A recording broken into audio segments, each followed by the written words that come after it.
Hey guys, welcome back to the second episode of Two Bros with Benefits. We are your co-hosts. I'm Jake, I'm Kevin. and welcome. If you are just now joining us, we appreciate you for giving us a shot. This is a show with two bros that just so happen to be brother-in-laws. We bring on special guests and talk about what's going on in the world today, whether it be trending pop culture, science, technology, Hollywood, and things of that nature. If you are joining us again and watched our first episode, we appreciate you coming back and giving us another shot. We really appreciate all your support. I just wanted to say, we are working on things still, and we're trying to work out the kinks. Eventually, I know we're going to get some nice equipment and set up our own studio, so things will get better and better as time goes. So we really appreciate you coming back. Give us your feedback. Comment in the comment sections if you're viewing this. If you're listening, you can email us at twobroswithbenefits@gmail.com. But yeah, we just really appreciate you. We want to keep it rolling, and we got lots of things to cover in this episode. And we have a really nice special guest, someone that we've known for a long time. So if you want, just stick around. And I know you have something to say, Kevin. Yeah, so I just wanted to throw this out there too to our followers or people that are maybe just starting to watch us. Our name is Two Bros with Benefits. We all know what that means. Jake and I aren't sitting on the other side of these cameras jerking each other off. We just thought it was a funny name. Right. There's not a frenzy of activity going on underneath No. the camera right now. We benefit from being family now and, hanging Yes. out all the time as bros. So with that being So if you're said, here to watch us jerking each other off, you're on the wrong station, right. you'd have to check out our OnlyFans for that Yeah, one. check us out on OnlyFans for that one. We have two cameras. This one's our podcast. So with that being said, thanks guys for joining us and stick around. The show should be good. See ya. Bye.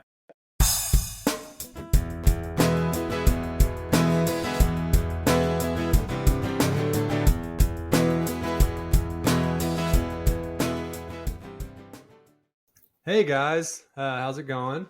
What up, Kevin? What you doing?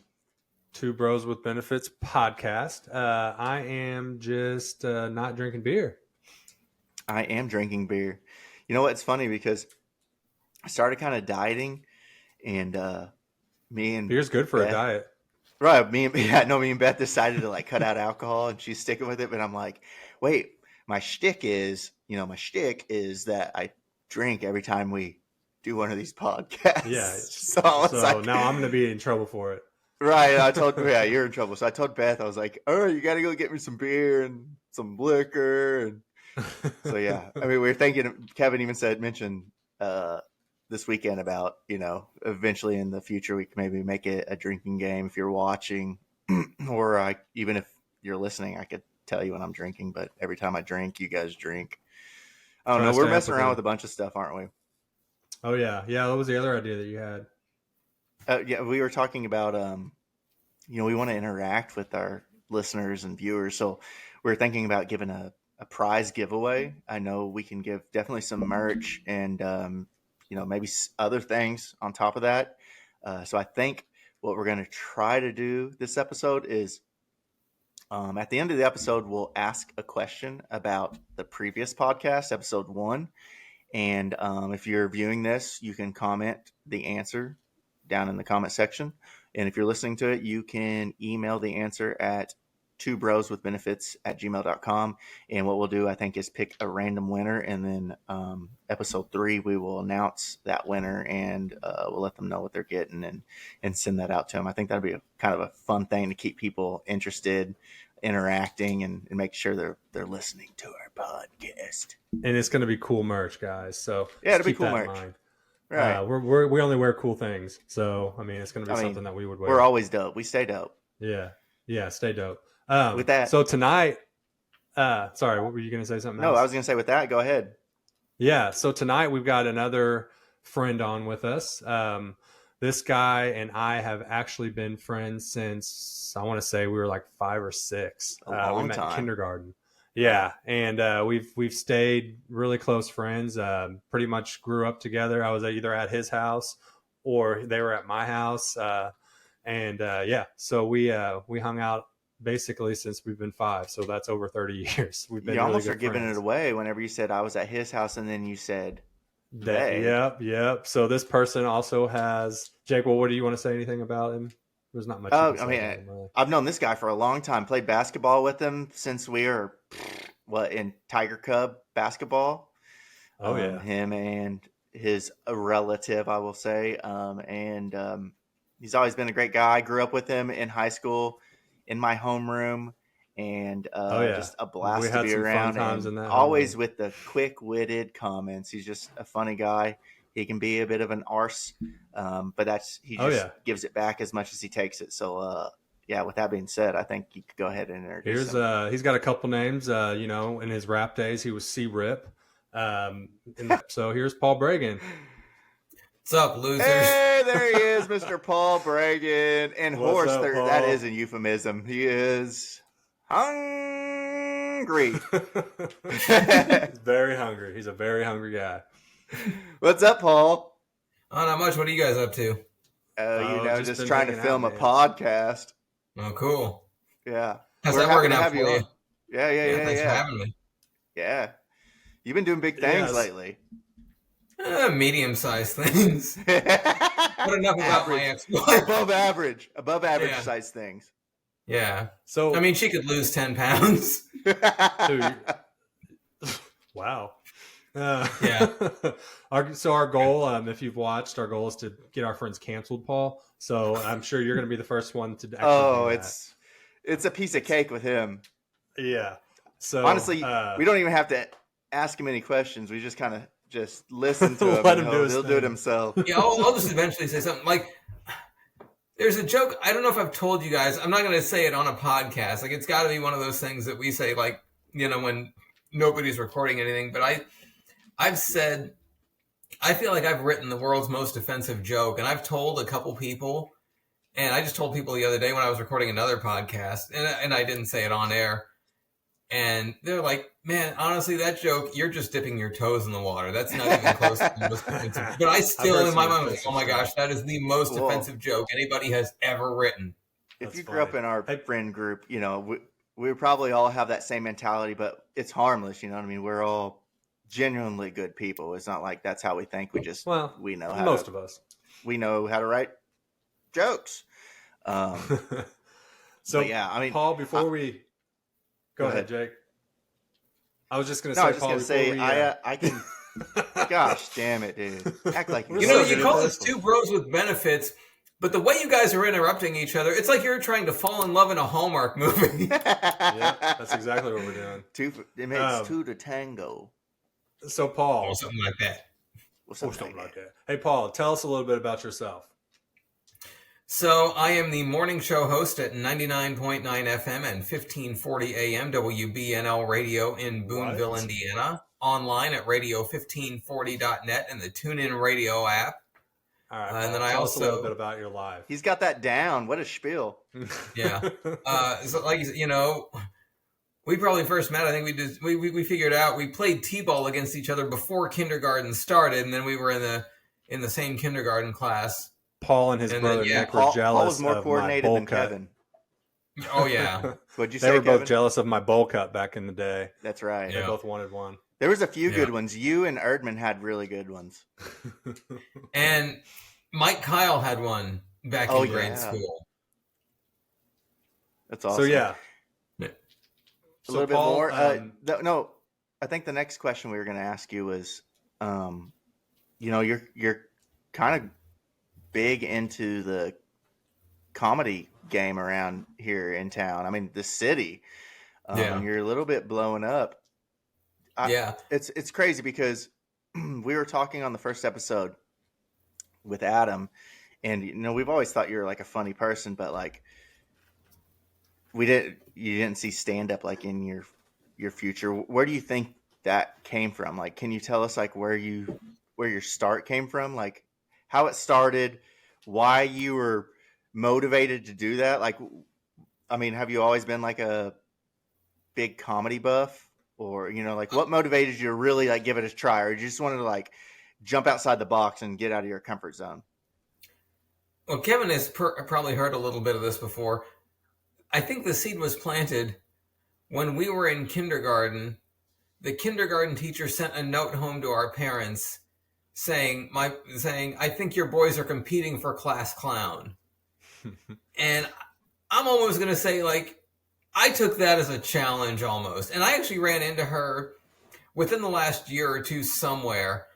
And I forget what prompted this, but she said, like, when we were in kindergarten, she would make jokes, but then I would be the only kid that would understand the joke. Right. And honestly, like, I don't remember that. But if I'm being honest, I was probably still trying to, like, learn how to use the glue without eating it. Well, and for all the listeners that are listening or viewers, Paul is a twin.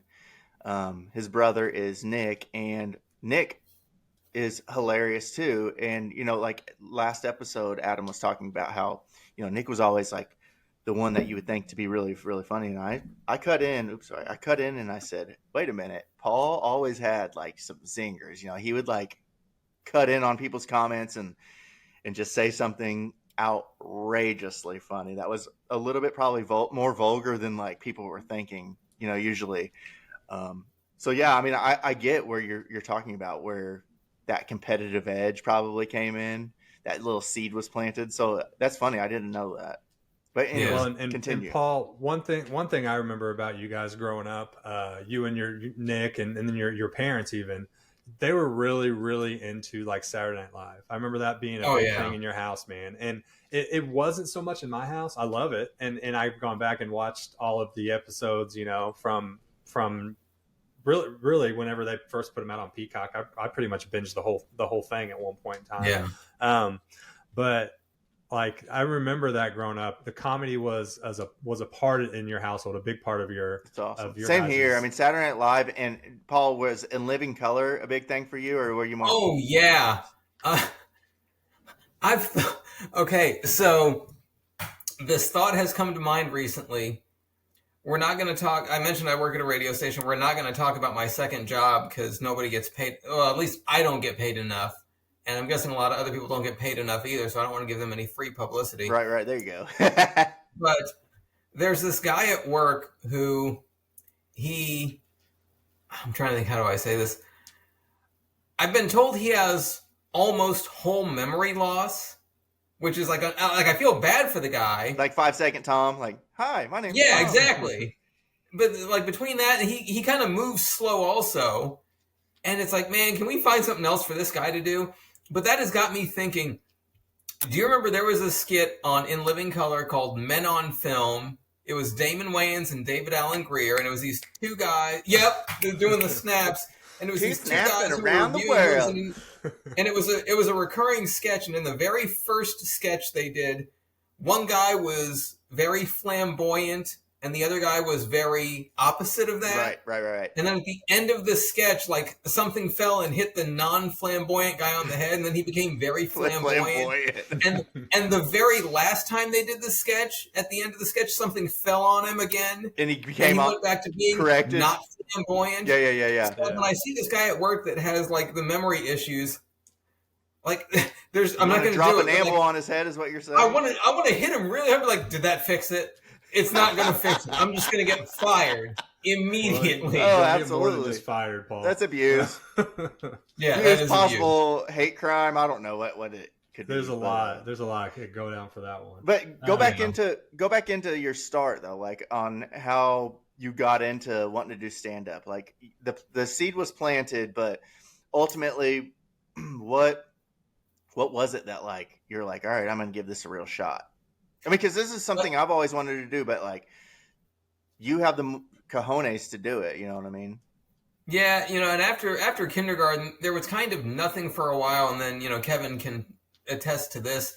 We in 8th grade, we did the Christmas play first, and then there was like just the 8th grade spring play, and so that got us on stage again, and then I only did a couple plays at Memorial High School, and I wish I had done more. We were I've said in one that together, before. Paul.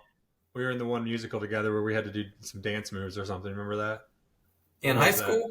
Yeah. How to Succeed in Business Without Really Trying? Oh, yeah. It was either that or South Pacific. That's crazy. No, it was that one. It was that one. How to Succeed in Business? What plays we didn't really have any that's speaking crazy. lines. Some adult plays we were in when we were kids. Oh, well, I mean, that's what you do in high school is there's always like a spring musical, and sometimes I remember you were in some. You're really good. Yeah. So that gave you kind of like the stage presence, and then you also got the speaking presence from being on the radio. You were you were an analyst. You're like a play callback for the basketball team here in our city. So I mean, is that what ultimately gave you like the confidence to get up there on stage? I mean, that's like the biggest combatant of it, getting up there and being comfortable, especially like if eventually you're going to get some heckles, being able to do Yeah, that. and I was talking to somebody about that today. He said, like, everybody faces trauma in life, and the fact that there are people in this world that can like face the trauma, but then still go on stage and risk getting like, you're not maybe you're not traumatized in the same way if you have a bad night at a stand-up show, but still they like, oh, I've been traumatized, and now I'm going to go try to seek approval from strangers. Yeah, exactly. And maybe it's not going to go well. Right, you're exactly right. I mean, and they say, like the fear of speaking is like, second to the biggest fear. Yeah, the biggest fear. What I think is crazy for me, Paul, we talked about this a little bit on our last one too. But like you definitely have some jokes that people probably don't find funny, and you get up there at times and people don't laugh. Like that's got to be hard. But what powers you through that, and you keep doing that? Like I talked about how I follow a lot of different comedians on like podcasts and stuff like that, and all of them pretty much say that they weren't really all that funny when they first started. They thought they were. They get up on there on stage, and then they give their jokes and stuff, and they find out which ones people like, which ones people don't like, and eventually they come up with a set that it's almost like an experience. Yeah. So it's like you have to work that shit out to get good at it. You have to work it out and get good at it and find out what works and what doesn't work. But just that initial like getting up there and people not laughing at you, that's gotta be tough. How do you work through that? Again, it's something I mentioned on another podcast. I've said this before. This is something I just keep repeating is anytime there's an open mic, the thing I tell people is whether you think you're going to do comedy or music or recite poetry or whatever it is, I'd rather see somebody get up and do a bad job than sit on the sidelines and not do it at all, because you might be terrible the first time or the first 10 times, but eventually you're going to figure out I've got some talent. I just need to polish it. Yeah. Or hopefully somebody comes up to you and says, you're not good at this. Find something else to do. Right. Yeah. Hopefully someone's good enough if you are that bad. But like you said, it's kind of like an experiment. You're getting up there and you're like fine tuning, honing in on like what the audience is going to respond to, Yeah. So is that how it was? Was it just like open mics that really got you into it first? Or was there did somebody come to you and say, hey man, you can do stand-up comedy? Or were you like, I'm going to try this, I'm just going to go for this gig? Or how did you really start doing it? There was one time, so now it just reopened as Bad Randy's on Franklin Street. Yeah. Hot shitting place. Years ago, it was called PG. It was this like hipster, like coffee shop bar combo kind of a thing. Okay. And I'm trying to figure out exactly when it was that I first got on stage. And I think I figured out, I think PG closed in November of 2018. So it would have been before that. And I remember it was June because I remember this really well. Earlier in the day, I went to the Good Shepherd Summer Social. So it would have been June of let's say 2018 or maybe even 2017, 2016. I'm not sure. You were announcing the big wheel? Yeah, I wasn't. No, I was selling hamburgers at the Knights of Columbus booth. And so the big wheel. They, PG had for a while they would do a monthly comedy show. And so I get there for the comedy show one time just to watch. And it's supposed to start at 9, and 9 o'clock somebody gets up and says, hey, we're going to start in 10 minutes. And I think to myself, I should just get up and tell jokes anyway, even though I have no business doing it. And you just have this don't do it. Spur of a moment urge to do it. You're screw it. And so then a month goes by and it's like the exact same situation. I'm there and it's 9 o'clock and they say, we're going to start in 10 minutes. And so, you know what? I get up on stage. There's a microphone there. I was like, hey, I'm not on the show, but I'm going to just rattle off some jokes. And There were 1.5 audience members at that point. Hey. When I say 1.5 audience members, there was a legit guy there to see comedy, and Tell me then it was off a to the baby. side, within earshot, there was like a bartender. So I'm counting him as half of an audience Gotcha. member. Thought you were going to say something different. And the guy who was like headlining Collegiate that or night, something. it was either a stand-up comic who has passed away named Big John Richardson, and if it wasn't him, it was another stand-up comic who's still around and comes to Newburgh to the Jennings Street Public House somewhat regularly, named Longhorn the Comedian. Gotcha. And whichever one it was, like, he said, "Man, good for you for getting up and trying. Like, you know, I respect you for like having the balls to get up here." For sure. Or is that another way of saying you're not funny at all, but good for you to get up there? No. But Paul, did that really plant a seed? Like whenever he said that, you're like, all right, I'm going to keep doing this. I think it did, because if he had said, "Hey, like, you sucked, give it up," I might have given it up at that was like point. the turning point. It could have went either way. You're like teeter-tottering. Like, maybe I would have had the tenacity to say, like, you know, because sometimes when people meet adversity, they're like, you know what? I'm going to work even harder and show this guy how good I can be, or like, I'm going to crumble and just like, you know, go be an accountant. Well, because you're kind of you're at like a vulnerable moment and you're like, I'm going to try it and see if I can make people laugh. But if you didn't and they came out and you're like, dude, don't ever try shit like that again, then you're like, all right, I really am not going to do that. Yeah. But I'm glad that it went that way, that he saw, like, at least even if your jokes weren't landing, I'm not saying they weren't, he probably saw the charisma that you had being up there on stage. You know what I mean? Like, you were really at least trying. And he was like, man, stick with it because there's something behind that. I think that's really cool. That's something that I don't think that you can really teach, because either you have that or not. And I think that that's what I lack is, I think sometimes I can be really funny, you know, but getting up on stage in front of people, that, you know what I mean, that's just something that people have to get normal with. Like, it's something that you have to get comfortable with. And I think that that's something that you have. Yeah. Well, that's, you know, go ahead. We mentioned, you know, like I was on stage in 8th grade plays in high school, and like I never did. We would always have at Memorial High School. Yeah. Was Temp Fest all music? I think yes, it was. Yeah. So, I do remember seeing you up there, and I forgot about that. You were always up there on stage. No, because if Temp Fest was all music, I don't have a lot of the musical talent. I think you were up there whenever we did the one for my aunt. I think you might have been up there with us doing like the. I think Temp Fest still was a talent show, but it was like musical talent show. It was mostly music. Didn't you guys do like a weird, crazy dance? I can't remember, man. It's been long. No, so if you guys remember our senior year, we had 2 of them. We had one, and then whenever my aunt passed away, she was a teacher at our school. We threw another one, and that other one, me and like John Casey, I feel like we're kind of in charge of it, and we got a lot of people in, and I feel like you did something, Paul. But you know what? I think there were people that would just get up there and tell jokes too. It's been so freaking long, I can't really remember. Yeah, but no, I mean, that's the great thing about high school. High school and college also is like, that's when you can really take advantage of those kinds of things. Because then as soon as you get a job in the real world, like your ability to maybe do that kind of stuff really depends on like, oh my gosh, I got to work a late shift tonight. But that was, you know, like I got my start in radio in college, which that was a great thing. You know, I was a mass communication major anyway, because I kind of had an idea I'd like to try this. But, you know, if you're a biology major in college, you can still say, I want to work at the radio station. Right.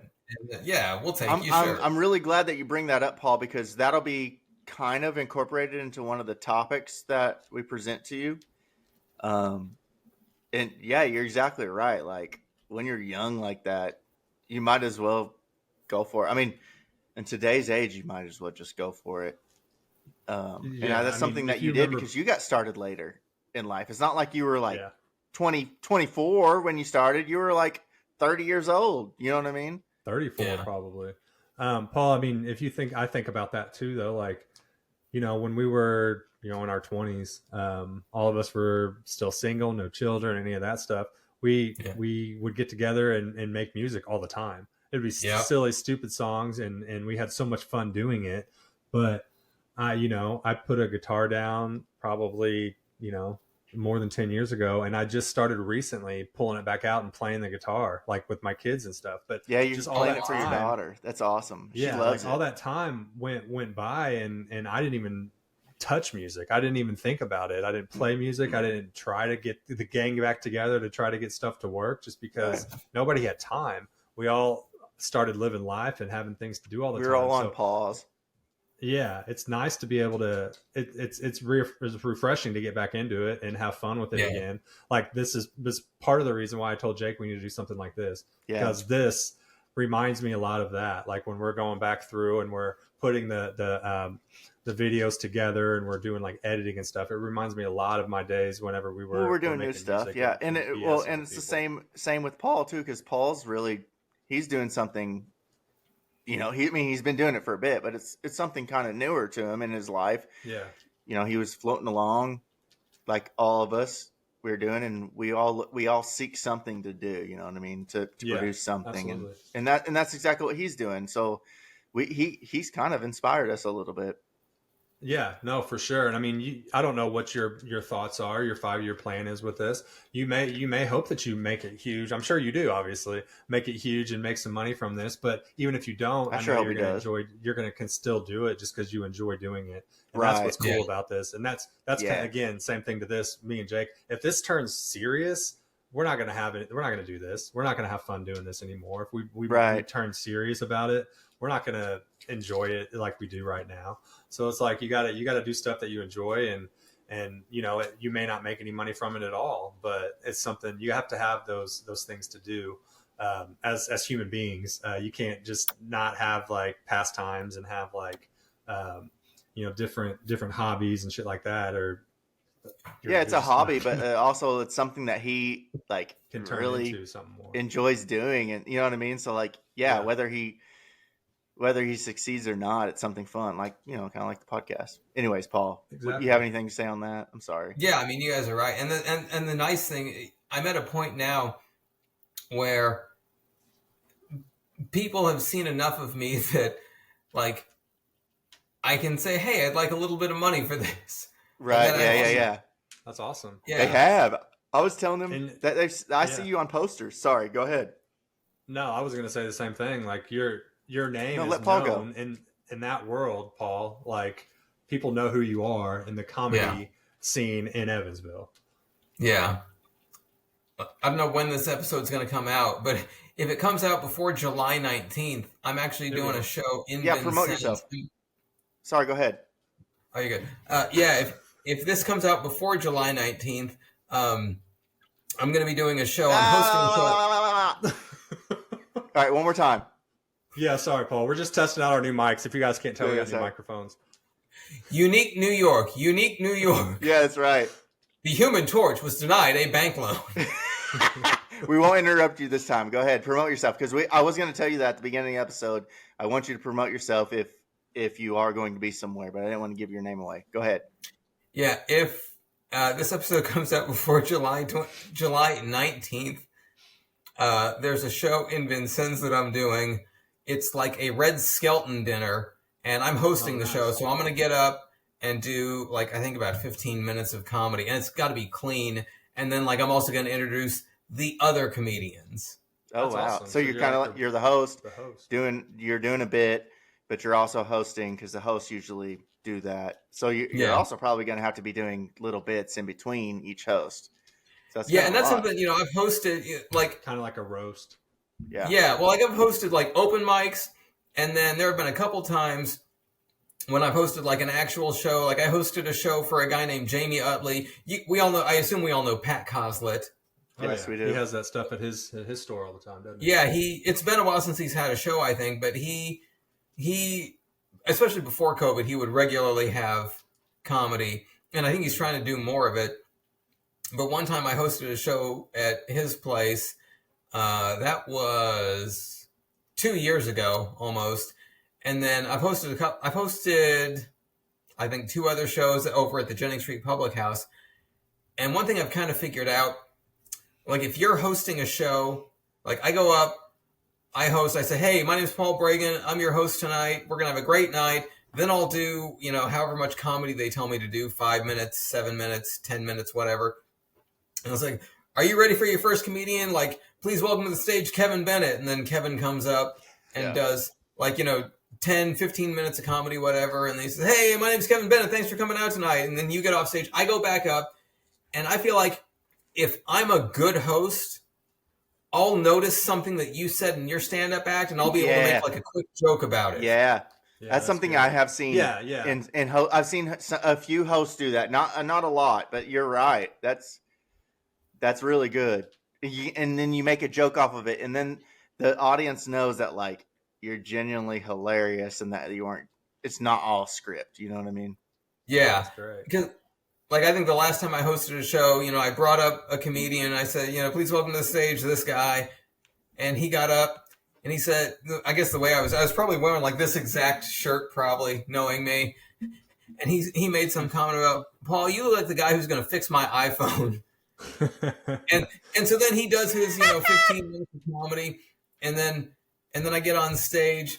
And I, when he was done, I said, hey, man, just put it in rice overnight. You'll be fine. That's right. Yeah. That's good. I mean, yeah. And it also shows that you're paying attention. Yeah, for sure. Crap, there was something I was going to say. I sure as hell can't remember it right now. It was a question, but I think we're at a good spot now where we can take a break, guys. I think so too. And then we'll come back with some hot stuff for Paul. I definitely had more questions for him, but I guess if you think of him, Kevin's we can ask him maybe towards the end. Thanks a lot, Paul. I appreciate you being awesome, and sorry that Kevin's rude. He's gonna cut us off. Somebody's got to. I've known him since kindergarten. I've gotten used to it. Yeah. Somebody's got to make. I wouldn't expect nothing flow. less. But yeah, we'll get into the next segment of this, and we'll be right back. We'll be right back, guys. Bye. Oh, I see it. It's the lug nut. Oh, Jiminy Christmas. Oh, how we doing, boss? Didn't see you there. I'll tell you what. You got pipes that need to be cleaned out. If you do, you need Two Brothers with Benefits Plumbing.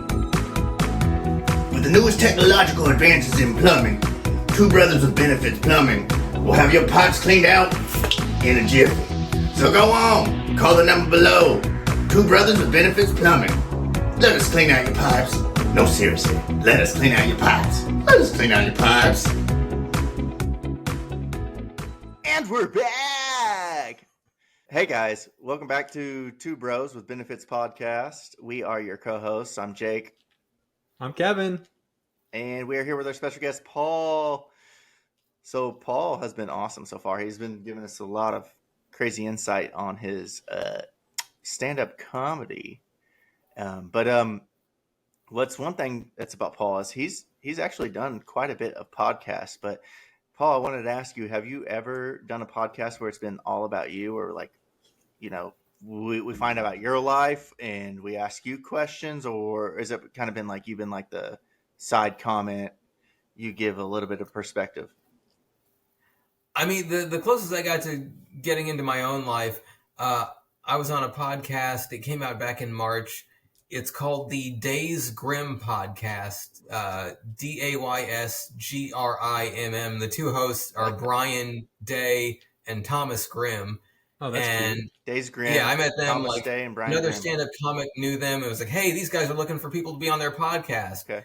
And so we did like 90 minutes, and it was kind of similar to this, where they said, oh, you do radio and stand-up comedy and community theater and whatever else. You're and an so interesting person, Paul. Yeah, and that's the whole point of a podcast. You're is to an get enigma. a bunch of interesting people together. You're right. And figure out, hey, like, what can you tell us? Yeah. Hey, fill some time for us. But you are an enigma. I mean, you've done a lot of cool, crazy things, especially for you being you, our friend. But we like to do a special segment. We do a couple segments after we ask you how's your life going. We like to do a segment which is called Hot Topics and Hot Takes. So Kevin, with that, if you don't mind, hit us up. Hey man, I've been thinking a lot lately. What you thinking about? Hey, you know what time it is. You know what time it is. It's time for Hot Topics and Hot Takes. That's where we ask our special guest questions. It could be anywhere from pop culture, trending topics. It might be scientific. It might be intellectual. It might be the dumbest stuff you've ever heard of in your life. But we ask you questions and we see what your take is on it. That's why it's called Hot Topics, Hot Takes.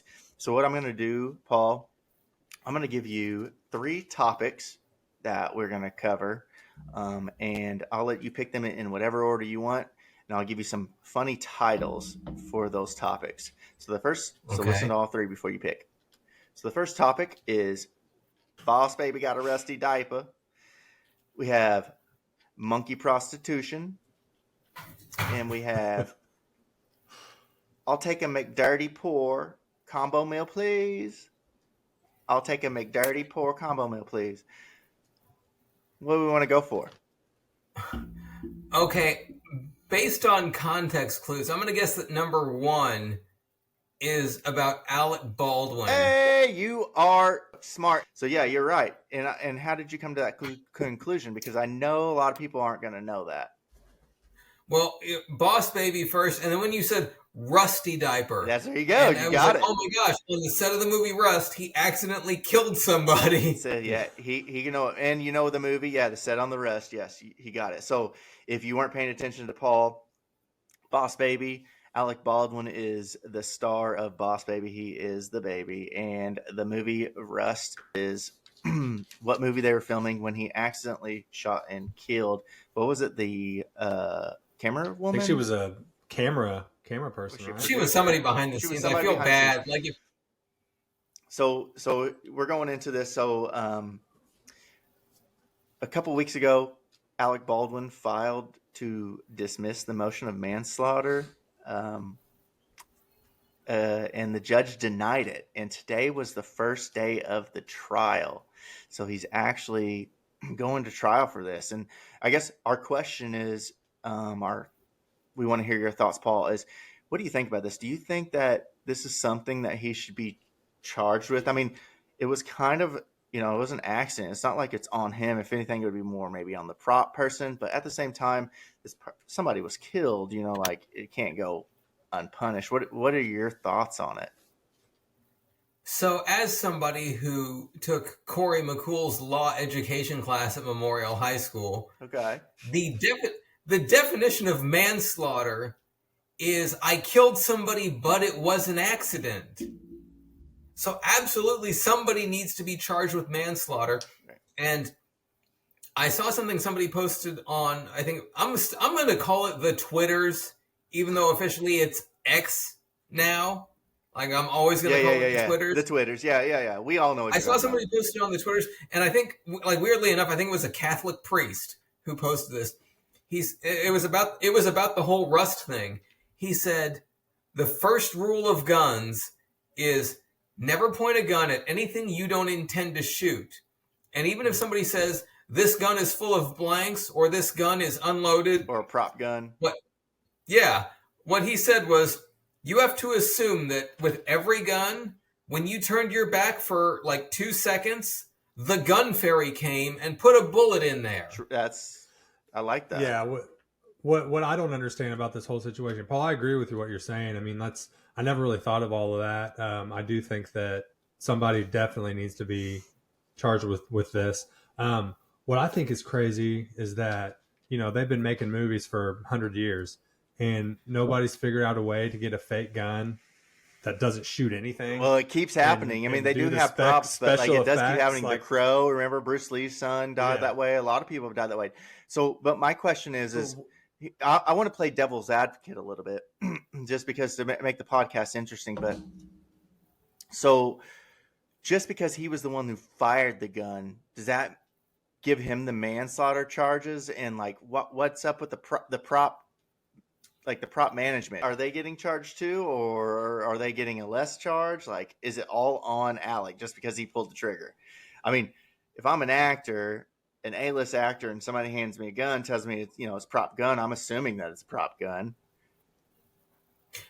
As somebody who wants to work with Alec Baldwin someday as an actor, I'm shooting myself in the foot no pun intended. Right.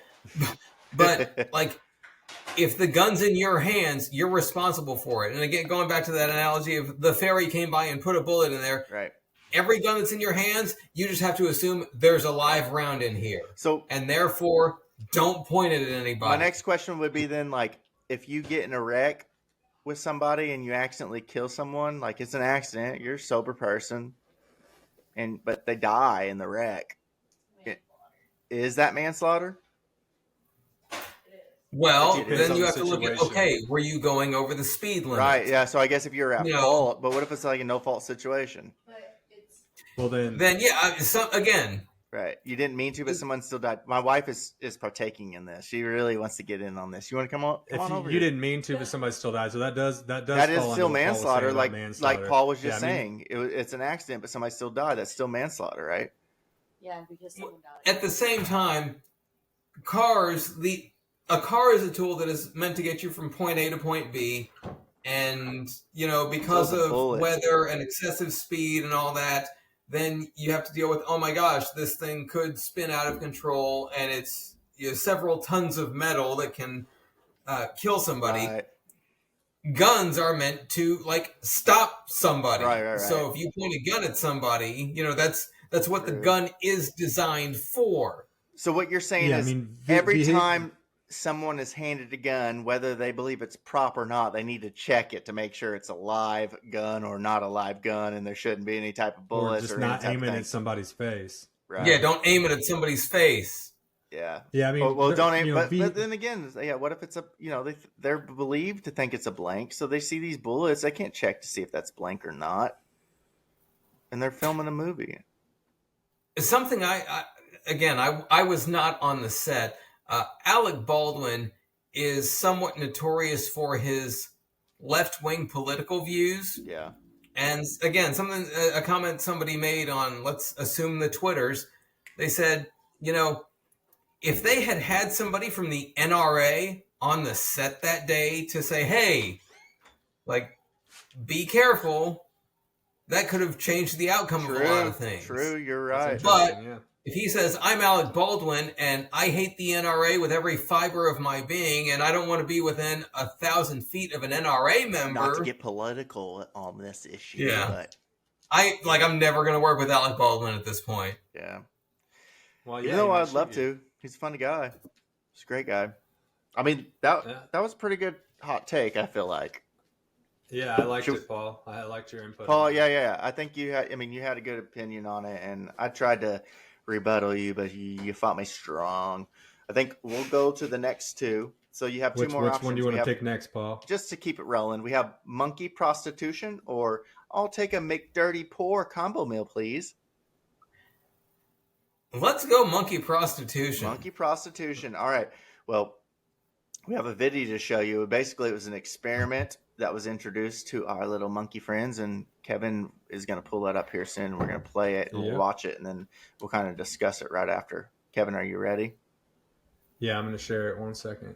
So there we go. Scientists once taught monkeys the concept of money, and then disaster ensued. In 2005, a group of monkeys were given silver coins. It took months to teach the monkeys that these coins were a valuable means of exchange, but once they had that understanding is when the real fun began. They were given 12 coins and presented with Jello cups and grapes, each costing a different price. Then scientists introduced price shocks, raising the price of one and dropping the price of the other, and the monkeys went for the better deal if they were low on cash, meaning they understood budgeting. Then gambling was introduced and monkeys were doing that. Then they figured out stealing. Then something really shocking began to happen. The scientists noticed that some male monkeys were using the coins to pay females for lovemaking. Those females would then use that money they earned to go buy food for themselves. Once scientists noticed that was happening, they did have to put an end to it because they wanted to ensure any future monkey business occurred as nature intended. So, with that, I was thinking a little deeper into that, Paul.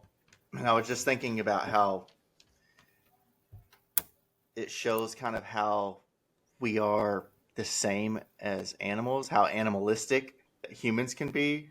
I mean, they're acting basically the same that we have in the past since, building civilizations such as like going out the west or Rome, So my question to you would be, how much money did you give that female monkey to make love with it? Well, I mean, technically they were bananas, so I wouldn't call that money. Gotcha. Yeah, I mean, but it was a bunch. It was a bunch of banana bananas. You currency. gave her a lot of bananas. No, but I mean, isn't that wild? Like, I mean, it does show kind of how animalistic that we are. I mean, the only thing that separates us is we're at the top of the food chain, and our intellect, our bigger brains. I mean, maybe you could say even our opposable thumbs, but isn't that kind of wild how like if you think about how our civilizations have started, like think about like the Wild West, it was kind of like that. I mean, they stopped the experiment probably because it would have went to killing for money. You know what I mean? They were already stealing for money. They were killing for money. What else would have happened? I'm just trying to wrap my head around the fact, one of the things you hear is like there's a very short list of animals that have sex for pleasure. Yeah, like and dolphins. The vast majority of the animal kingdom just does it like, like that female is ovulating and that male has sperm, so they're going to have sex. Most of it's instinct. And so my thought, like, are these a group of monkeys that just have sex for pleasure? And if so, then it kind of makes sense. But then, like, wow. Because, I mean, the concept of stealing, especially, like, you don't need money for the concept of stealing, because if you're a monkey, that monkey has a banana, I don't have a banana, but they're and I'm stealing hungry. because they know they can use that as currency to get more food. You know what I mean? Like, yeah. And they know, and the women know that they can use their bodies to get more money, to get more food. And the men know, like, they can get what they want, which is ultimately in their hormonal drive. This is another question that I wanted to ask you about it, because that is wild. So let's just say all animals right now, boom, on the planet have the same intellect, same brain capacity. Not necessarily saying like the opposable thumb, but they have the same brain capacity. Do you think we stay at the top of the food chain, or do we go bye-bye? And who do you think goes to the top? Wow. I'm saying polar bears, maybe. I don't know. If all animals all suddenly have the same intellect, then why wouldn't a cheetah that can run 70 miles an hour wipe us out? Well, but there's bigger animals than that can beat it up, like a polar bear or a lion or a tiger.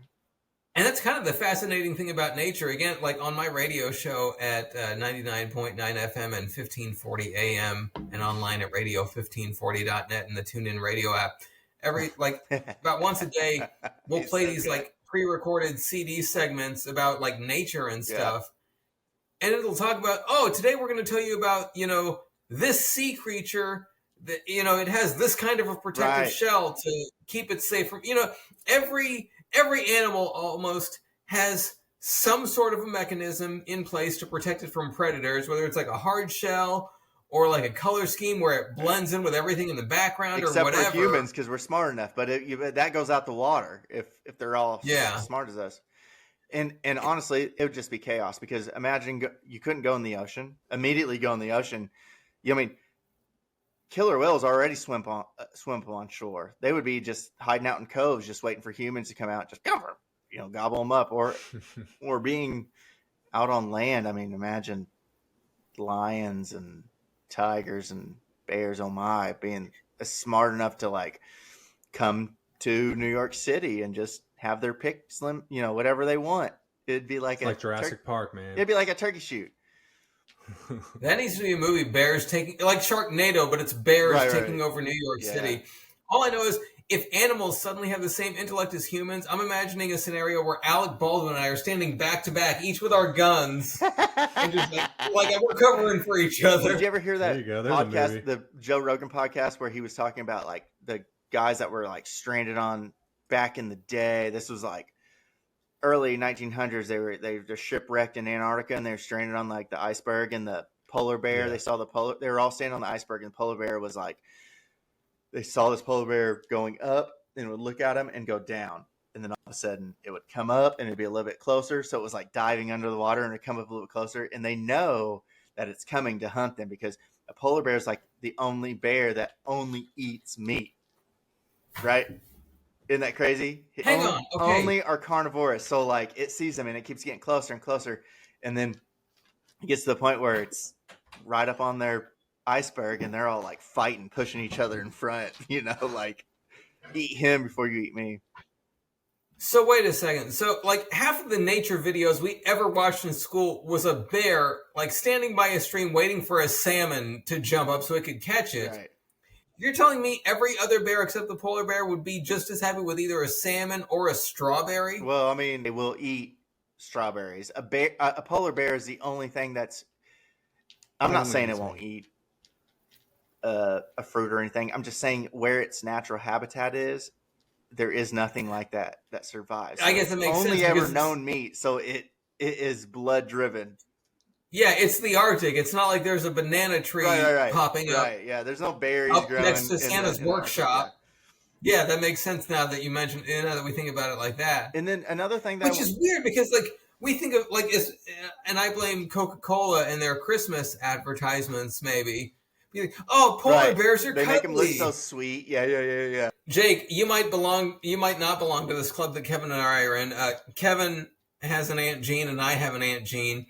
And my Aunt Jean used to work at a department store, and like when I was a baby, she got my brother and me these 2 teddy bears from the department store where she worked, and it's this big, like it's white, so I mean it's a polar bear because I've never seen like a white bear just down in Texas or anything. Right.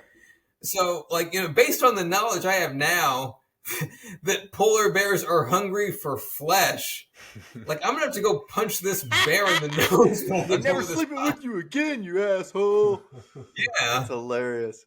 Okay, listen, I wanted to bring up one other topic on this. So and then we'll move on to our last piece. I have a video for it, but we're not gonna play it. So, anyways, I was listening to Neil deGrasse Tyson. You know who that is, right?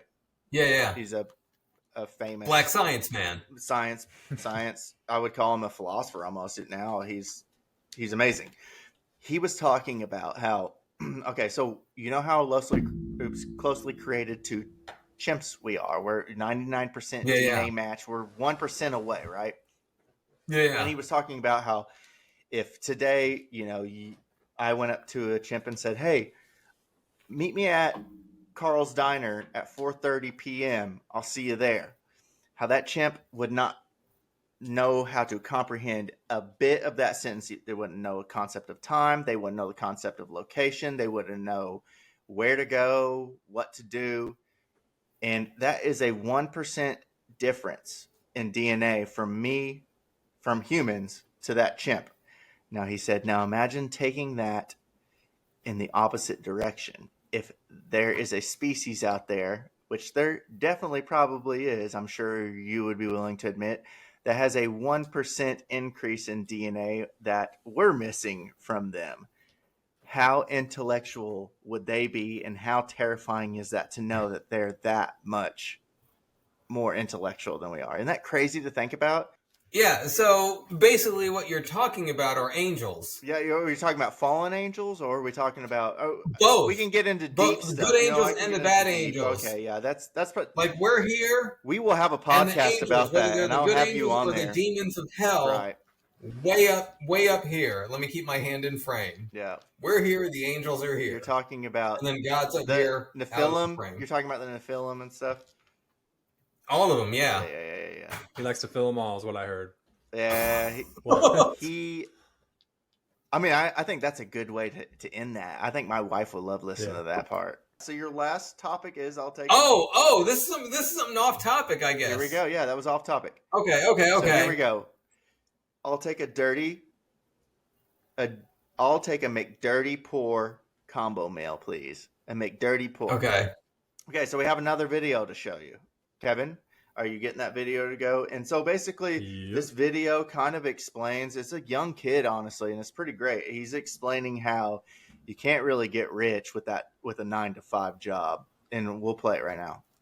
I'm going to tell you guys something really interesting. The rich people in this world are 74% entrepreneurs. All right, you got that? And there's 12% investors, all right? 8% athletes, right?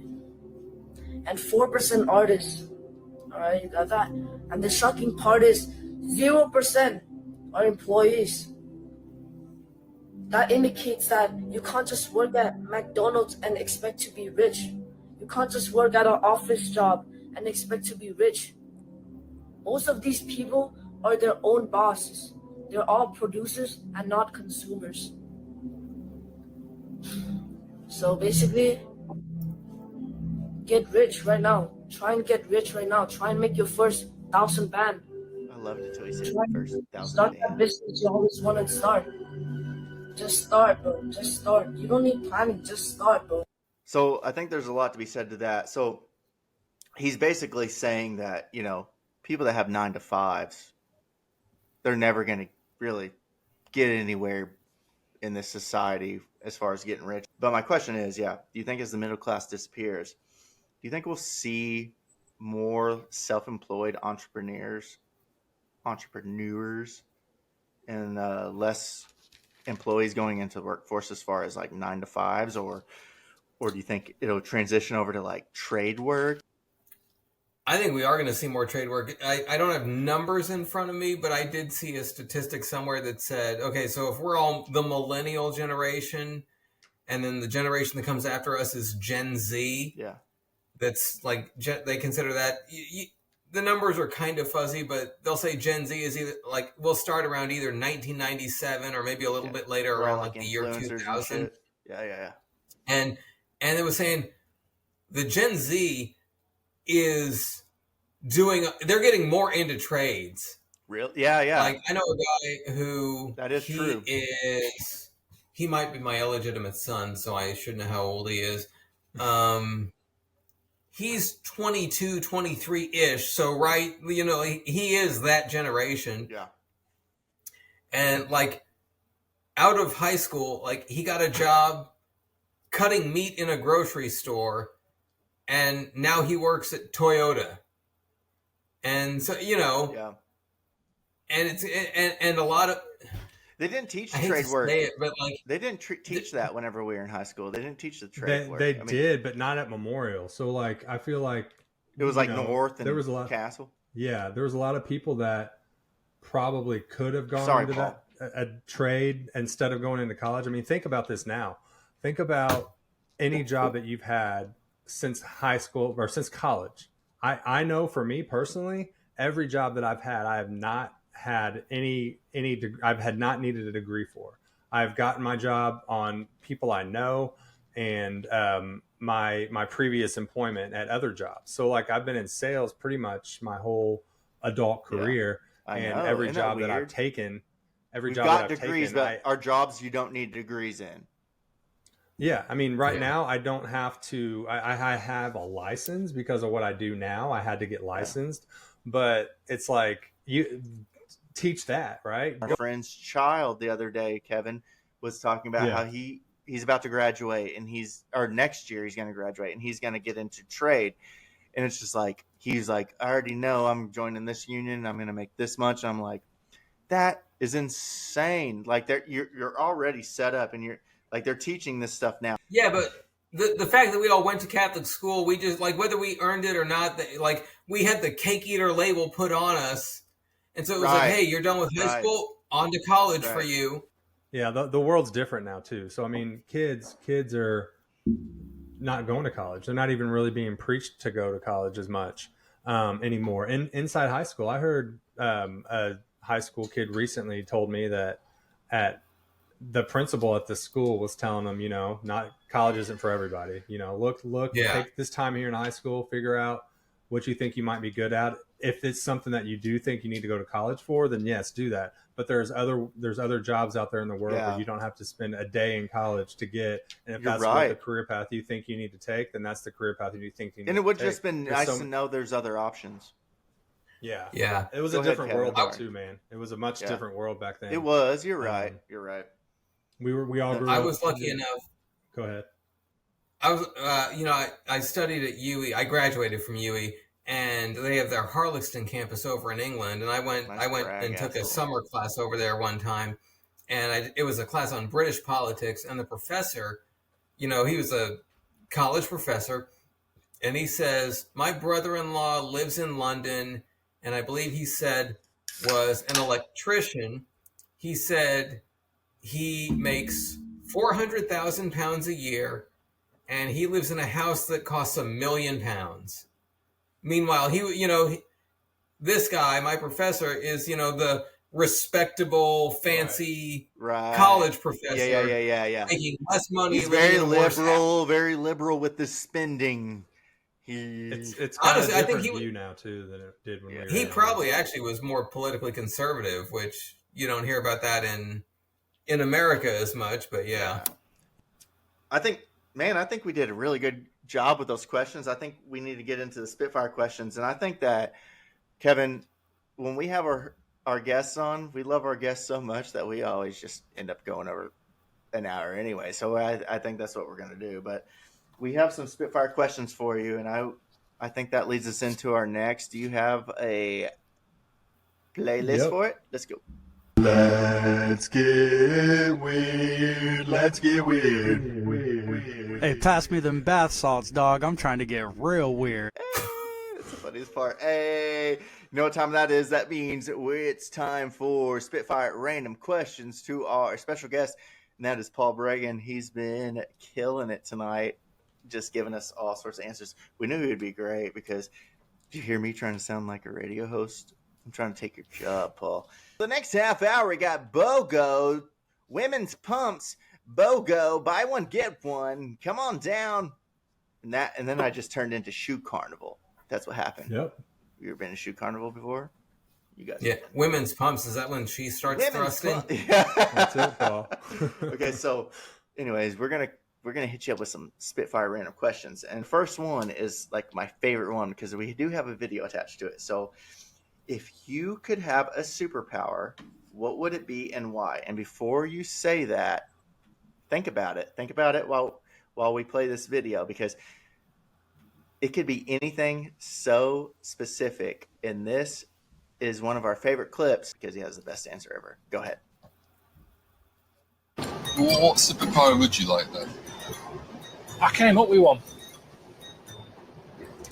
I'd be bullshit, man. There's so many meetings going on where people are bullshitting.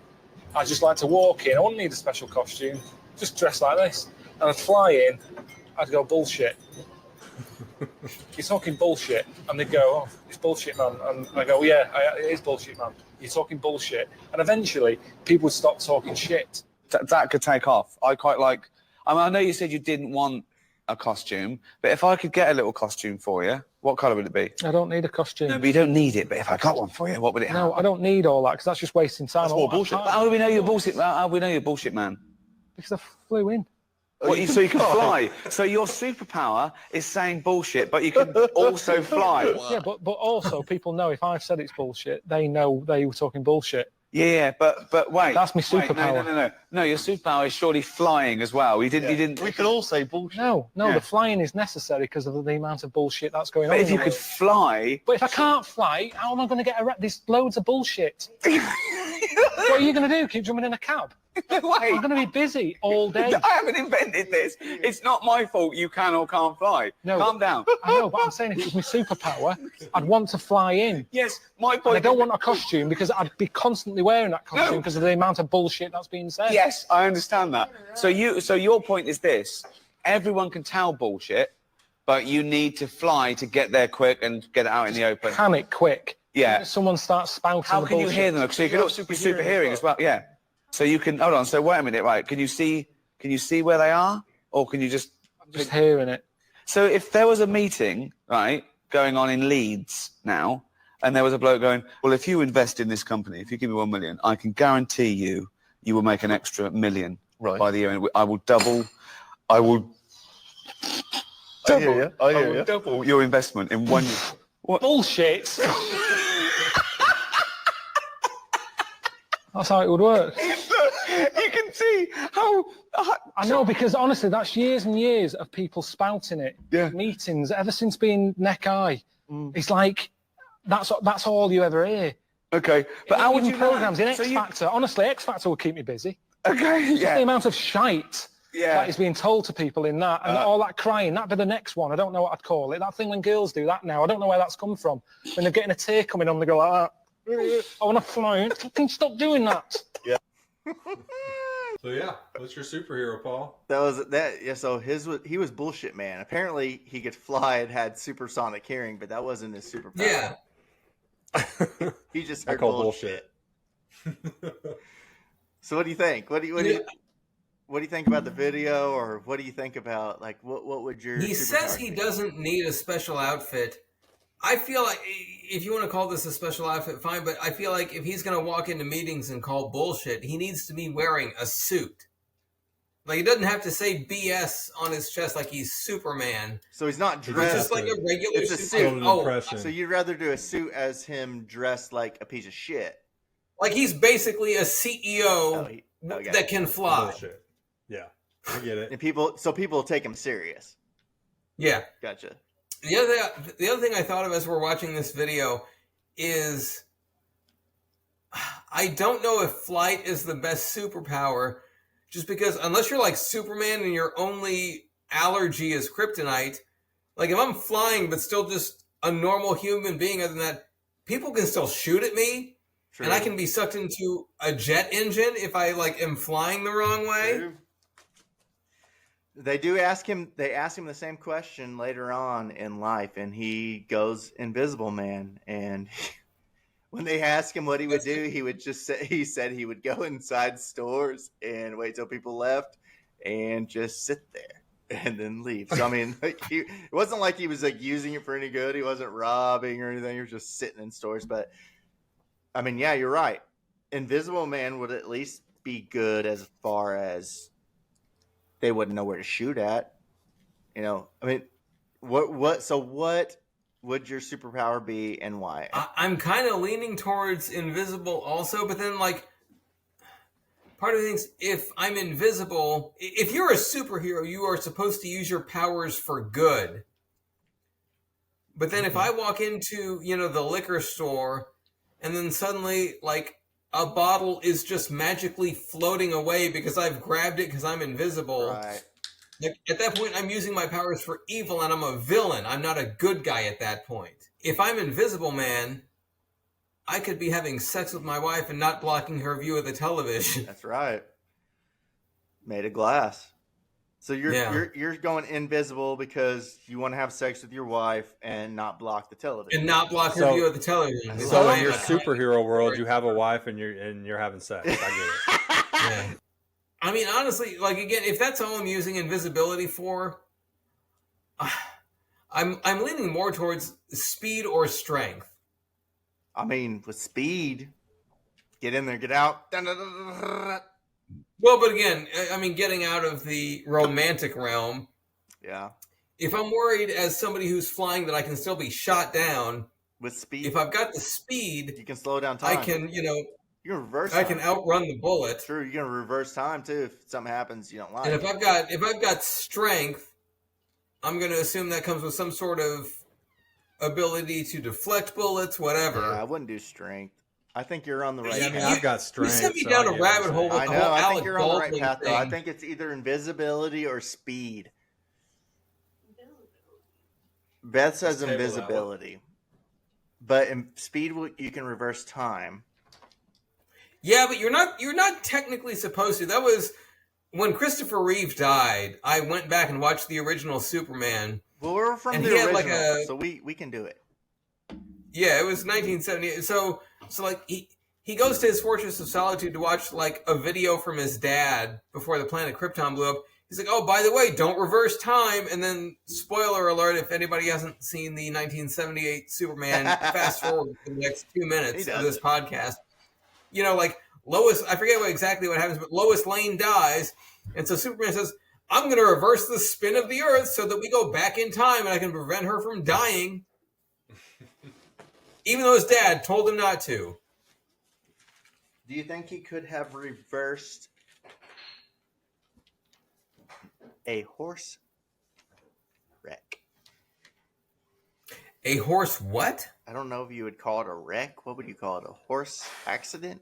Horse stampede? Like a horse? Are we talking about like the Kentucky Derby or? I'm talking about Christopher Reeves fell off a horse. Oh, that horse accident. Yeah. Wow. You guys are comedians. Next hot topic. What? Next Spitfire. We will Let's hear what cut we that got. from this episode, and thank you guys so very much. And Paul, thank you for being on with us, man. It's been a lot of fun. Do you want to share what you're doing with everybody? Let everybody know what you're up to. Yeah, every morning, Monday through Friday, I'm on 99.9 FM and 1540 AM WBNL Radio in Boonville. You can listen online at radio1540.net and the TuneIn Radio app. I'm at open mics usually a couple times a month. Normally, the Jennings Street Public House in Newburgh has an open mic show on the first Thursday of every month. Sign-ups are at 6:30. The event is at 7 p.m. There's a guy named Alan Walker who does 4 open mic shows a month at Damsel's Brew Pub on Wabash Avenue on the west side of Evansville. Alan's great. For the first week of the month, it's on Wednesday, but then every week after that, he's changing it up. It's going to be on Thursdays all the other weeks of the month. And then, like I said, if this episode comes out before July 19th, I'm going to be doing stand-up comedy and hosting at the Red Skelton Dinner up in Vincennes, Indiana, July 19th. I think dinner is at like 7 p.m. and then there's going to be comedy after that. And then, hopefully I'll be booking more shows in the near future, but that's the only show I've got coming up. And like I said, you can catch me. I was in a couple episodes of a podcast called the Days Grim Podcast. And then we mentioned another podcast. We didn't mention it by name, but I was in a podcast or a couple podcasts back like in October, and it's called the Country Podcast. But he spells it C-U-N, and then the word tree is how he spelled country. Country. C-U-N, Oh, and like country. November.